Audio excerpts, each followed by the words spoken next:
The Krenth fleet arrived like a storm made of metal and fury. One moment the sensors were clear, and the next moment space was filled with warships. Taiwan watched from the bridge of the Villani flagship as ship after ship appeared on the scanner display. Red markers filled the holographic map like drops of blood. 68 capital ships, Daejung reported, his voice tight. 20 support vessels. They brought more than we expected. Admiral Kira stood at the center of the bridge, her face calm despite the overwhelming force they faced. Open a channel. The main screen flickered and a face appeared. The Krenth commander was tall and thin, with dark gray skin and eyes that were completely black. When he spoke, his voice was cold and mechanical. The translation came through clearly. I am Supreme Commander Vec of the Krenth Empire. You harbor a criminal. Surrender the Villani princess called Lyra, and we will depart peacefully. My daughter is not a criminal, Kira said. She is a princess under my protection. She is an obstacle to peace, Vec replied. The Villani royal family has refused our generous terms for alliance.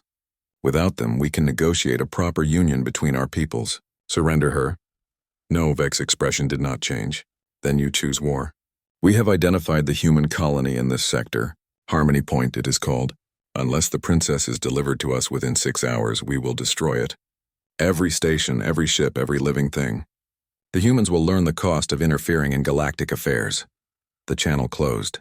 Taiwan felt cold despite the warmth of the bridge. Harmony Point was his home. Everyone he knew lived there. They won't really do it, someone said. That's just a threat. They will, Admiral Kira said quietly. I know the Krenth. They do not make empty threats. Ambassador Jiwoo, who had been standing quietly near the back of the bridge, stepped forward. Then we proceed with the plan. We knew this was coming. The plan requires someone to board a Krenth ship, Kira said. Someone to plant the resonator at the shield generator. As the scientist explained, the heat alone will kill most species in seconds. I'll do it, Taiwan said immediately. No, Kira said. You are not a soldier. I cannot ask this of you. You're not asking. I'm volunteering. Taiwan looked at the holographic map showing Harmony Point. That's my home, my friends. I'm not going to hide while they die. You'll die too, Kira said bluntly. The temperature near a Krenth shield generator exceeds 2,000 degrees. Even in a protective suit, you will have minutes at most. Then I'll work fast. A voice came from behind them. He won't be alone. Taiwan turned to see 2 people in pilot suits walking onto the bridge. He recognized them immediately. Yuna, a cargo pilot with a wild streak and a laugh that could fill a room. Hyunwoo, an engineer who could fix anything and had taught Taiwan half of what he knew about salvage work. What are you doing here? Taiwan asked. Same thing you are, Yuna said. Volunteering for the suicide mission. You think we'd let you have all the fun? Hyunwoo nodded. You'll need an engineer to handle the resonator. That's delicate work, and Yuna's the best pilot I know. If anyone can get us in and out of a Krenth ship, it's her. You don't have to do this, Taiwan said. Yeah, we do, Yuna said simply. They're threatening our home. Besides, you saved an alien princess. We've got a reputation to maintain. Admiral Kira looked at the 3 humans for a long moment. Then she bowed deeply. I will remember your courage. The Villani people will remember. Remember after we survive, Yuna said with a grin that did not quite hide her fear. The next 6 hours passed in careful preparation. Heejin worked with Hyunwoo to program the resonator, a small device about the size of a fist that would emit the precise frequency needed to collapse the Krenth shields. Daejung coordinated with the human mining ships, positioning them throughout the debris field where they could strike quickly once the shields fell. Physician Sung-ho treated Yuna, Hyunwoo, and Tae-won with an enhanced version of the healing membrane. This will make your bodies more resistant to heat and radiation, he explained. It won't make you invincible, but it will buy you time. As Sung-ho worked, Tae-won felt the familiar warmth of the membrane spreading across his skin. It soaked in quickly this time, and he felt his body responding, cells preparing for the trauma to come. Lyra found him in the hangar bay as he was checking the small insertion craft they would use. She said nothing, just handed him something. It was a small crystal pendant that glowed with soft blue light. Villani tradition, her translator said. When someone goes to battle, we give them a piece of home to carry, so they remember what they fight for. Tae-won took the pendant and hung it around his neck. Thank you. Come back, Lyra said, her voice breaking even through the mechanical translation. Please come back. "I'll try," was all Taiwan could promise. The insertion craft was small and fast, designed to slip through debris fields undetected. Yuna piloted it with steady hands as they approached the Krenth fleet. The enemy ships loomed like metal mountains in the darkness. "Target is the command ship," Yuna said. "The big one in the center. That's where the main shield generator will be." "How are you going to get us inside?" Hyunwoo asked. "Carefully," Yuna said. She angled the craft toward a Krenth destroyer that was moving slowly through the debris. "Hold on." She killed their engines and let momentum carry them forward. They drifted like a piece of wreckage, tumbling slowly. The Krenth ship passed within meters of them, close enough that Taiwan could see the symbols etched into its hull. "Now," Yuna whispered, firing the thrusters for just a second. They latched onto the Krenth ship's hull with magnetic clamps.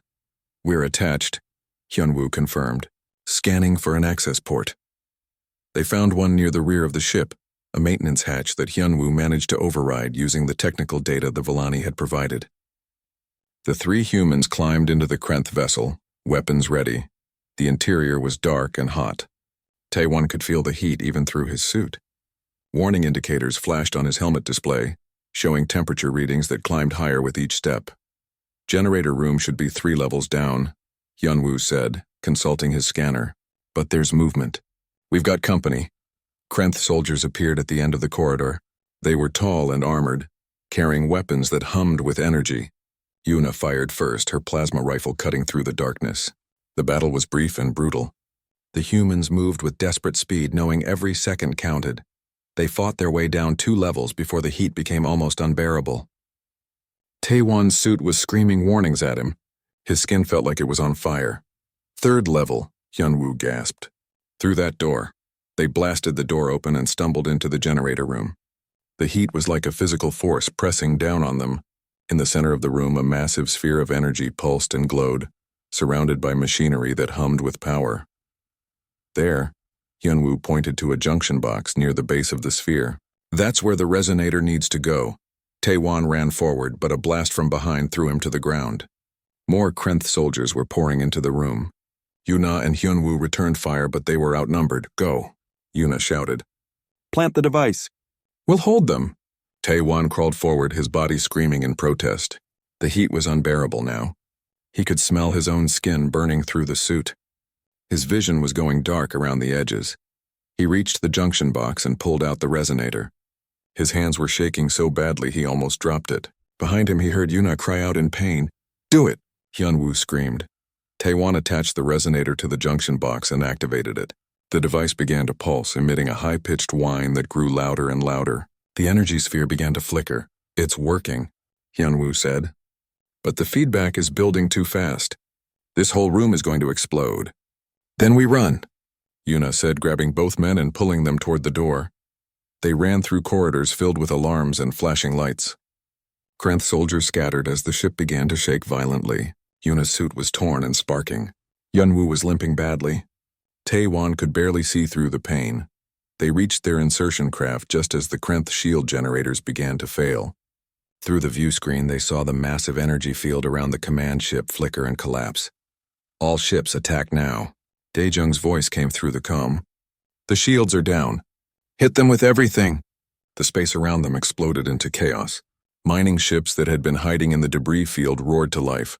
Plasma cutters and improvised weapons firing at the now vulnerable Krenth vessels. The Vellani fleet charged forward, their weapons tearing into enemy hulls.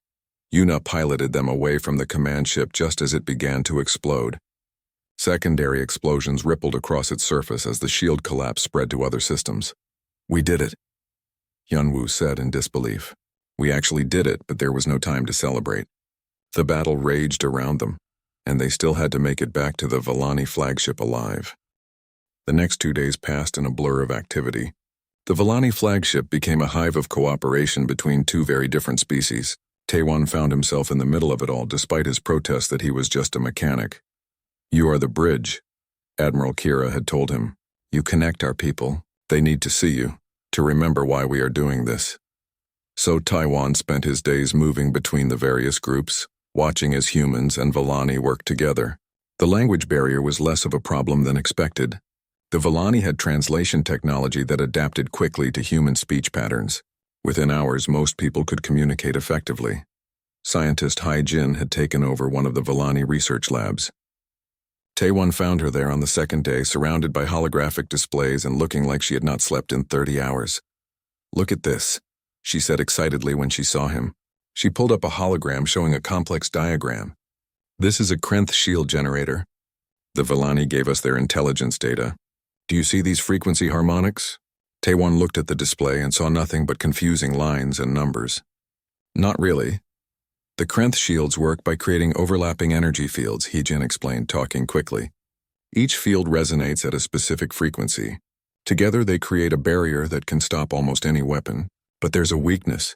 She zoomed in on a section of the diagram. "If we can introduce a feedback pulse at exactly the right frequency, we can make the shields collapse. It's like pushing a child on a swing. If you push at the right moment, the swing goes higher and higher. But if you push at the wrong moment, everything falls apart. Can we generate that kind of pulse?" Taewon asked. Heejin's excitement faded slightly. "That's the problem. To create the right frequency, we need to place a resonator directly at the shield generator core. Someone would have to get inside a Krenth ship while it's here in the middle of their fleet. How hot does it get near the shield generator?" "Hot enough to vaporize most species in seconds," Heejin said. "The Villani certainly couldn't survive it. Their biology can't handle extreme temperatures." Taewon thought about the explosion, about the superheated fragments that should have killed him. "But humans can?" Heejin met his eyes. "For a short time, maybe. Your body can survive extreme trauma better than any species we know. But Taewon, this would be a suicide mission. Even if you made it to the generator, even if you planted the resonator, you probably wouldn't make it back out." "Let's figure out the technical details first," Taewon said. "We can worry about the survival part later." He found military advisor Dae-jung in the tactical planning room with several Villani officers. They were studying a three-dimensional map of the debris field where the Krenth fleet would arrive. "The problem is numbers," Dae-jung was explaining. "The Krenth will bring at least 3 war fleets. That's over 60 capital ships, not counting support vessels. The Villani have 20 ships here. We humans can add maybe another 15 armed vessels if we count every mining ship with a plasma cutter." One of the Villani officers, a stern-faced man named Rael, shook his head. "Mining ships against warships? That is not a battle. That is a massacre." "Maybe," Dae-jung said, "but we're not going to fight them head-on. If Haijin can figure out how to collapse their shields, we hit them fast and hard before they can recover. The mining ships are perfect for that. They're small, fast, and the Krenth won't see them as threats until it's too late." "You're talking about using civilian vessels as weapons," Rael said. "They'll be destroyed." "Probably some of them," Dae-jung agreed. "But that's what volunteers are for. I've already put out the call to Harmony Point and the other nearby stations. Do you know how many people have responded?" He pulled up a list on the hologram. 47 ships. 47 human pilots who heard what happened and want to help. They know it's dangerous. They don't care. Taewon felt his throat tighten. Those were his neighbors, his friends. People he had worked with and shared meals with, all willing to risk their lives for people they had never met. "Your species is insane," Rael said, but there was respect in his voice. "Probably," Dae-jung said with a slight smile, "but we're your kind of insane."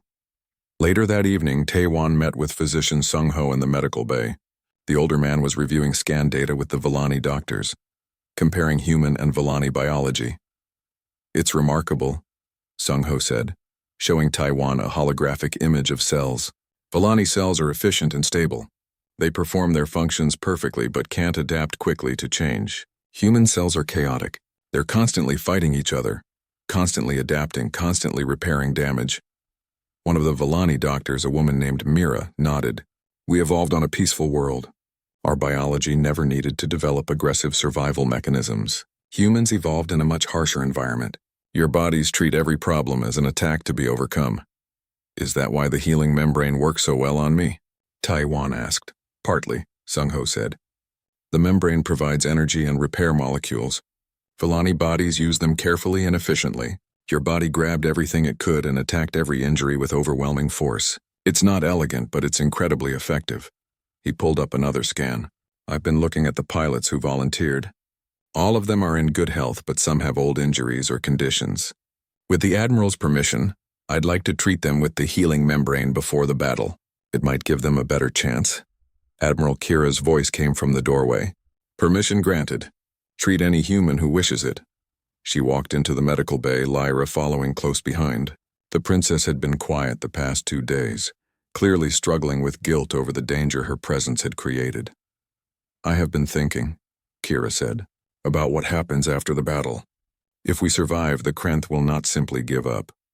They will return with more ships. This conflict could go on for years. We know, Taewon said. We've accepted that. But have you accepted what it means? Kira asked. Your people will become part of a galactic war. Your colonies will be targets. Your peaceful way of life will end. Our peaceful way of life was always an illusion, Ambassador Jiwoo said, entering the medical bay. We just didn't know it yet. The galaxy is a dangerous place. Now we know. Now we can prepare. She looked at all the humans gathered in the room. Besides, I think we've learned something important these past few days. We're not alone anymore. We have allies, friends, people who will stand beside us. Lyra stepped forward. Through her translation device, she said, My people will not abandon yours. You saved me. You stood beside us when you had every reason to run. The Vellani do not forget such things. Neither do humans, Jiwoo said. Which is why, Admiral, I have a proposal. After this is over, assuming we survive, I want to establish a formal alliance between our peoples. Not just a military pact, but a real partnership. Cultural exchange, technology sharing, mutual defense. Admiral Kira was quiet for a long moment. Then she placed her hand over her heart in the Vellani gesture of deep respect. I accept. And I promise you this. The Vellani will help protect and strengthen humanity. We will share everything we know. You saved my daughter. I will help protect your species. Taewon felt tears prickling his eyes. 2 weeks ago, he had been a simple salvage mechanic, picking through debris and fixing broken equipment. Now he was standing in an alien medical bay, listening to his species take its first real steps into a larger galaxy. We have 1 day left, Daejong said quietly. The Krenth will be here tomorrow evening. Are we ready? No, Hyejin said honestly. But we're as ready as we're going to be. Then we'll have to make it enough, Taewon said. Admiral Kira nodded. Get some rest, all of you. Tomorrow we show the Krenth what happens when they threaten those under our protection. As everyone filed out of the medical bay, Lyra touched Taewon's arm. I'm sorry, she said through her translator. I'm sorry you have to fight because of me. Hey, Taewon said gently. I told you before. I'd make the same choice again. Every time. Lyra hugged him suddenly, her arms tight around his chest. He could feel her shaking. We're going to be okay, Taewon said, hoping it was true. We're going to win this. But as he walked back to his quarters that night, he couldn't shake the feeling that tomorrow would change everything. For better or worse, humanity was about to announce itself to the galaxy in a very dramatic way. He just hoped they would survive long enough to see what came next. The human delegation arrived exactly 3 days later, just as Admiral Kira had said they would. Taewon watched from the observation deck as a small transport ship docked with the Vellani flagship. He had been released from medical care the day before, though the doctors had made him promise to return if he felt any pain or dizziness. He felt fine. Better than fine, actually. Whatever the glowing membrane had done to him, it had healed every injury he had ever had. His left knee, which had ached for years after a shuttle accident, no longer hurt. The scar on his hand from a welding burn was gone. Even his eyesight seemed sharper.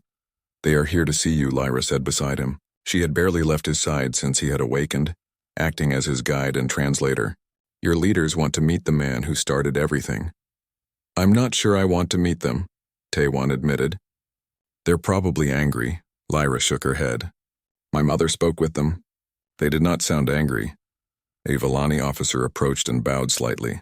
The Admiral requests your presence in the conference chamber. The human delegation has asked to speak with you. Taewon followed the officer through the massive ship. The corridors were wide and tall, with walls that seemed to generate their own light. Vellani crew members stopped and bowed as he passed. It made him uncomfortable. He was just a mechanic. He did not deserve this kind of respect. The conference chamber was a circular room with a high ceiling. Admiral Kira stood at one end, her uniform perfectly pressed. On the other side stood 4 humans in formal clothes that looked completely out of place on a warship. The woman in front stepped forward. She was middle-aged with gray hair pulled back in a tight bun. Her eyes were sharp and intelligent. Mechanic Taewon? I am Ambassador Jiwoo, Earth's representative to the outer colonies. Taewon bowed awkwardly. Ma'am, these are my colleagues, Jiwoo continued, gesturing to the others. Military advisor Daejung, scientist Heejin, and physician Sungho. Daejung was a tall man with broad shoulders and the bearing of a soldier. Heejin was younger, with curious eyes that seemed to take in every detail of the room. Sungho was older, with kind eyes and gentle hands. We've heard what you did, Jiwoo said. The Admiral was kind enough to share the full report with us. Taewon felt his stomach drop. I'm sorry. I didn't mean to cause trouble for Earth. I just saw someone who needed help and I couldn't. Stop, Jiwoo said, holding up her hand. You're apologizing? I put everyone at risk, Taewon said. The Krenth Empire might attack because of what I did. Jiwoo looked at the others, then back at Taewon. To his surprise, she smiled. Young man, we're not here to punish you. We're here to thank you for upholding the best of what humanity stands for. Taewon blinked. What? Daejung stepped forward. When Admiral Kira told us what happened, my first reaction was to calculate our defensive capabilities against the Krenth. We have none. They could destroy every human colony in less than a week. He crossed his arms. My second reaction was to feel proud. You saw someone in danger and you acted. You didn't think about politics or consequences. You just did what was right. That's the kind of person I want representing humanity to the galaxy. Heejin nodded enthusiastically. From a scientific perspective, what you did was fascinating. The Admiral shared your medical data with us. Do you know that the metal fragments that hit you contained a mineral that's toxic to most known species? I didn't know that, Taewon said faintly. Your body somehow metabolized it, Heejin continued, her eyes bright with excitement. Human biology is incredibly aggressive when it comes to survival. We have redundant systems, powerful immune responses, and a cellular structure that just refuses to quit. The Vellani doctors are amazed. They've never seen anything like it. Sungho spoke for the first time, his voice gentle. I examined your medical records from before the incident. You had several old injuries and chronic pain. All of it is gone now. The Vellani healing technology worked better on you than it does on them. They think it's because human cells respond so aggressively to any stimulus. Admiral Kira stepped forward. Your species is unique.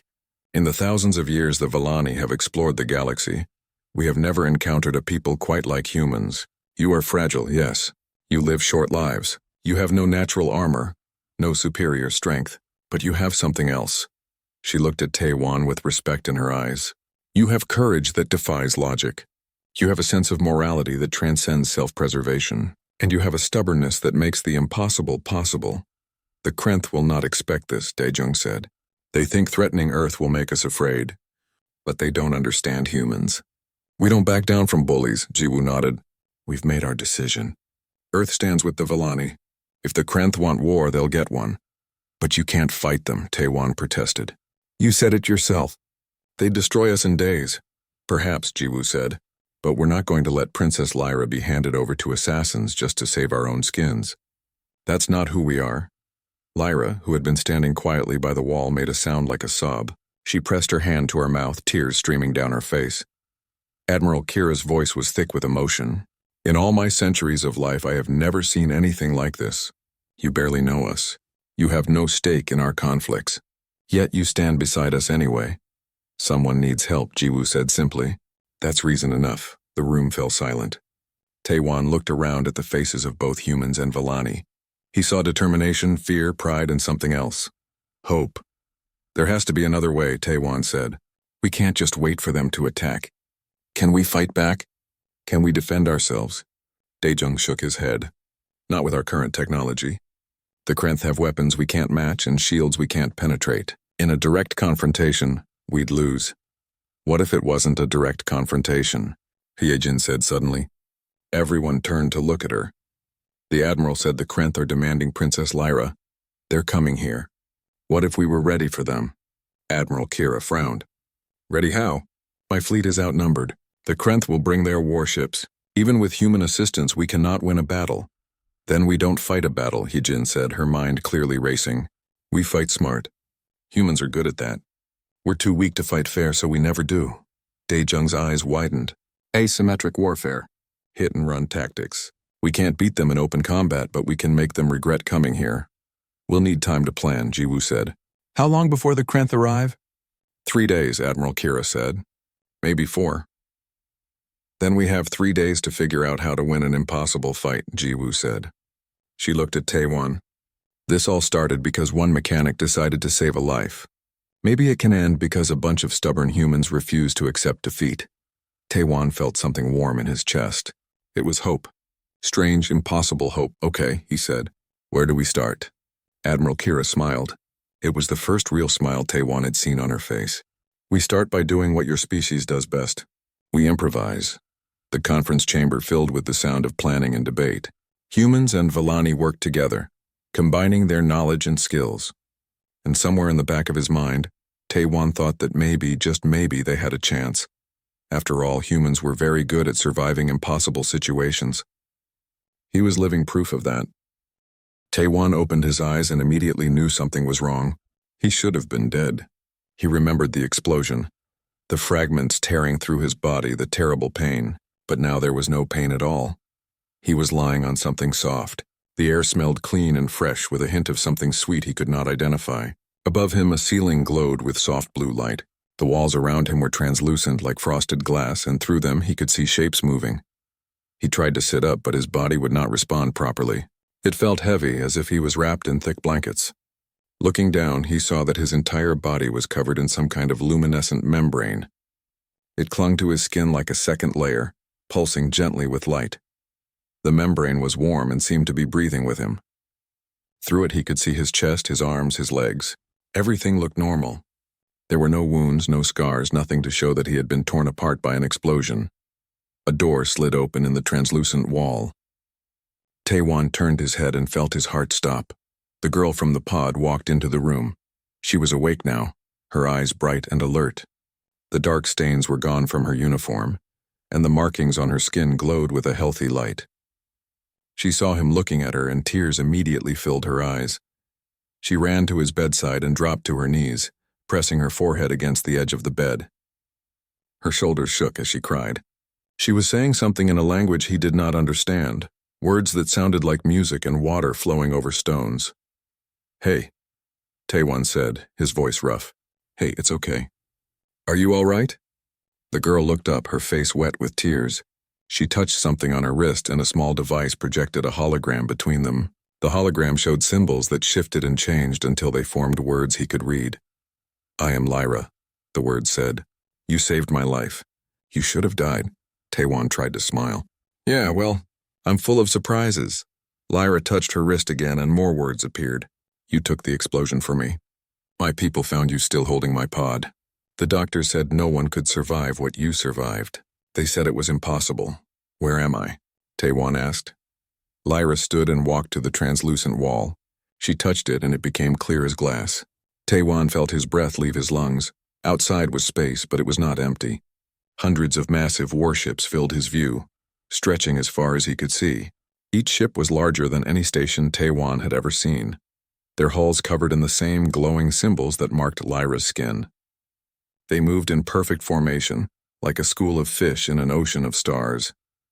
"You are on my mother's flagship," the translation device said. "This is the Grand Fleet of the Vellani people." Taewon stared at the ships, his mind struggling to process what he was seeing. "Your mother?" Lyra nodded. She touched her wrist again, typing quickly. "My mother is Fleet Admiral Kira. I am her daughter. I am Princess of the Vellani." "Oh," Taewon said weakly. That's great." The door opened again and a woman entered. She was tall and moved with the grace of a warrior. Her uniform was covered in symbols and medals, and her white hair was bound in an intricate braid. Her face was similar to Lyra's, but harder, marked by years of command and battle. She looked at Taewon with eyes that seemed to see right through him.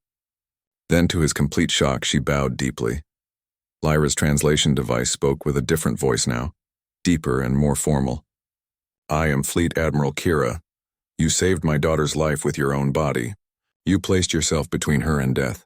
There are no words in any language to properly thank you. I just did what anyone would do," Taewon said. Kira straightened, and something like a smile touched her lips. "No, you did what a human would do. Our doctors have studied your injuries. You were struck by 43 fragments. Your body absorbed radiation that should have killed you instantly. You had no chance of survival. Yet you lived long enough for us to find you. She walked to his bedside and placed her hand over her heart. Your species is remarkable. Your biology should not have allowed you to survive, but it did. Your body fought death with a stubbornness we have never seen before. Taewon did not know what to say to that. Kira continued, her expression growing serious. But your survival has created a problem. A grave problem. She gestured and a hologram appeared in the center of the room. It showed a star map with various colored symbols. My daughter was fleeing from assassins. They belong to the Krenth Empire, a hostile power that seeks to destroy the Vellani leadership. They will have tracked her distress beacon. They will know she survived. The map zoomed in on a small cluster of stars. They will also know that a human saved her. According to galactic law, this creates a debt of blood. My people are now bound to protect yours. But this protection will make the Krenth consider your species enemies. Taewon felt cold despite the warm membrane covering his body. You mean they'll attack Earth? They will threaten to, Kira said. Your colonies are defenseless against their weapons. They will use you as leverage to force me to surrender my daughter. She looked at him with something like sorrow in her eyes. I must ask you a terrible question. What would your people want me to do? Should I take my daughter home and risk bringing war to your world? Or should I abandon the debt of blood and leave humanity unprotected? Taewon did not hesitate. You protect your daughter. That's not even a question. Kira stared at him. You would risk your entire species? I wouldn't risk anything, Taewon said. I'd be asking you to do exactly what I did. Protect someone who needs protecting.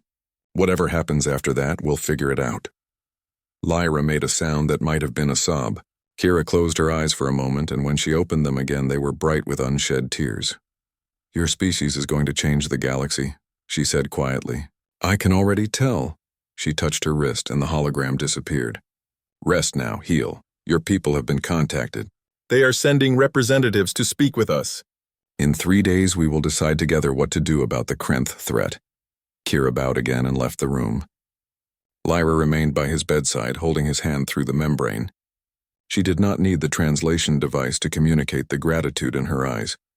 Taewon closed his eyes and tried not to think about what he had started. He had just wanted to save one person. Now apparently he had dragged his entire species into an interstellar conflict.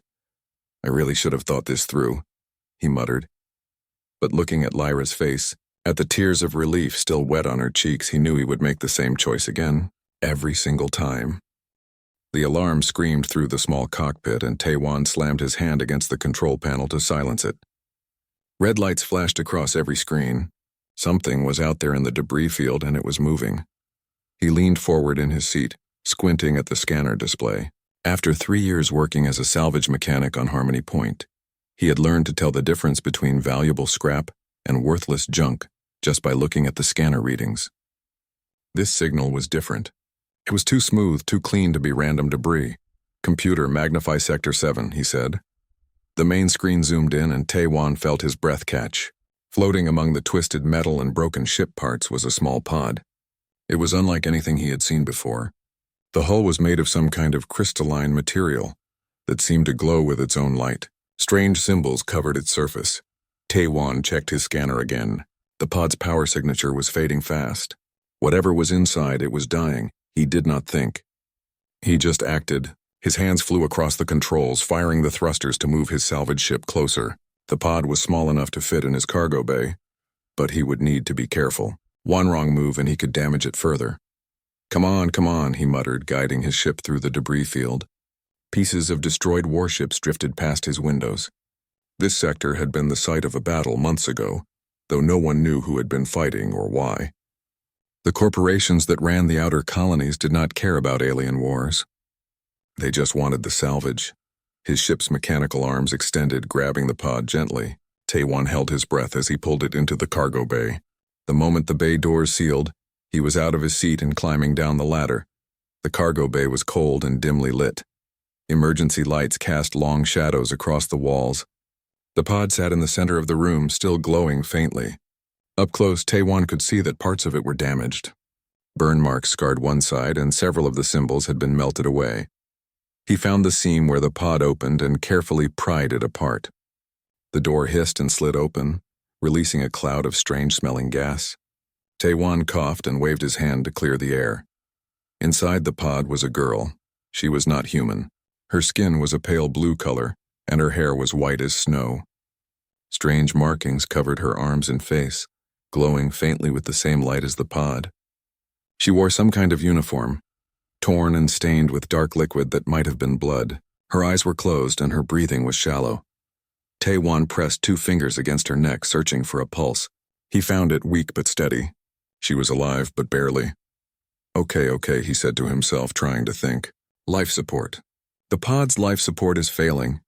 He looked at the pod's control panel. The symbols meant nothing to him, but he had been working with alien technology long enough to recognize certain patterns.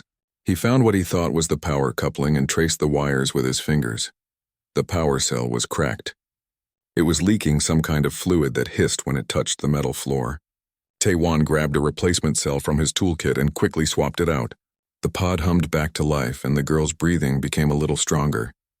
Taewon sat back on his heels, wiping sweat from his forehead. That was when his scanner alarm went off again. He ran back to the cockpit and stared at the screen in horror. One of the wrecked warships in the debris field was showing a massive power surge.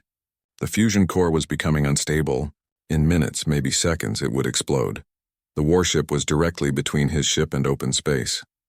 There was no way around it. Taewon looked at his navigation display, calculating angles and distances in his head. He could make it out if he left right now and pushed his engines to maximum, but the girl's pod was still fragile. The movement would kill her. He stared at the screen for 3 heartbeats.